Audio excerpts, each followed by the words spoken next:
asalaamaaleykum Sénégal salaamaaleykum diaspora bi ñu ngi leen di jaaraat bu baax a baax di leen béggeewaat bu baax di def vidéo bi rek di ñëwaat ci vidéo bi chinois yi jàpp sénégalais bi di ko maltraité mu doon lu métti trop vraiment ci gis bi rek métti na mais rawatina ñu defee ko sa biir dëkk mais rawatina loolu sa morom nit ku ñuul sénégalais comme yow mu bokk ci participer ci ñu lay maltraité moo tax ma ne li yàgg xew rek moo xew. ñi daan jaay ba tey ñoo fi ne di jaay seen site fi ne di jaay mooy nit ku ñuul ba tey mooy jaay mbokkum nit ku ñuul parce que mënu ma concevoir ak lu mu mën a def te deful dara yàlla xam ne deful dara du lu ma du xaw ma nu mu demee mais ku ma tegaloon kan ma war ni deful dara ndax genre tey ñi yàgg liggéey ak chinois yi am na ñoo xam ne peut-être ñi ngi may dégg bëri na ay affaires yoo xam ne dañ ko war a kaas si biir mais suñ ko kaasee rek dañu ni daax te sénégalais mooy diriger affaire boobu noonu.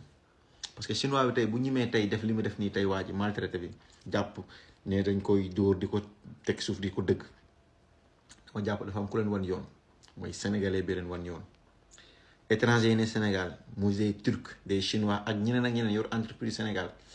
jël sénégalais yi jiital ko ci kanam pour mu mën a wax ak sénégalais yi parce que amuñu culture de la langue pour mën a wax ak ñun kon donc foog ñu jël benn intermédiaire muy sénégalais. sénégalais bu mooy jàpp suñuy morom suñuy mag suñuy rakk di leen toroxal di leen jaay tubaab bi wala di leen jaay chinois wala di leen jaay turc bi ñooñu tey ñooy génn si biir di fëgg seen dër naan panafricain dañu war a sopp suñu réew na koy soppee tey yow ngay jaaykat. maam tey état du Sénégal ak ministre de la travail Sénégal war na def ay recherche ci entreprise yi ne Sénégal tey étranger yor ko moom ko bëri na ay jeunes yu fay liggéey ñu ngi leen di toroxal suba guddi ak bëccëg te gañewuñu dara ni contrat bu baax suñ fa amoon blessure sax du ñoom ñoo leen di faj ñoo leen di fay. donc suñu état bi dañ koy xaar que mu jël ay mesures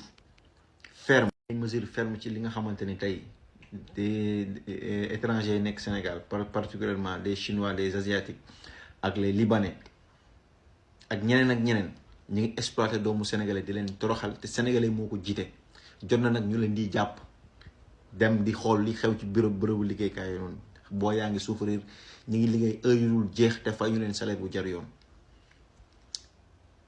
Afrique kañ la ñuy yeewu kañ la ñuy jóge ci loolu bu demee tey ba chinois bi jóge Chine ba chinois bi léegi mooy ñimi sax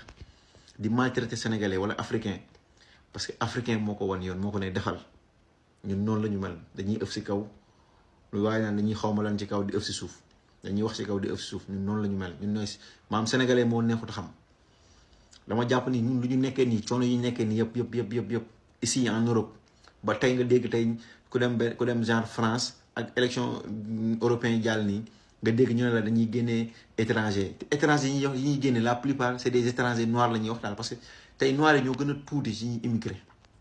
les asiatiques ak ñeneen mais parce que dañu ñàkk fayda nga gis benn sénégalais buy naan waaw dëkku jàmbur néeg nii mais attends est-ce que ñoom bu ñu respecté woon yenn respect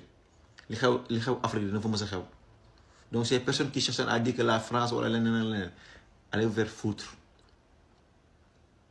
Il est temps que ñun jeunesse africain il est temps que l'Afrique prend position ferme ñu demal suñu bopp jot na ñëpp dem nañu sauf ñun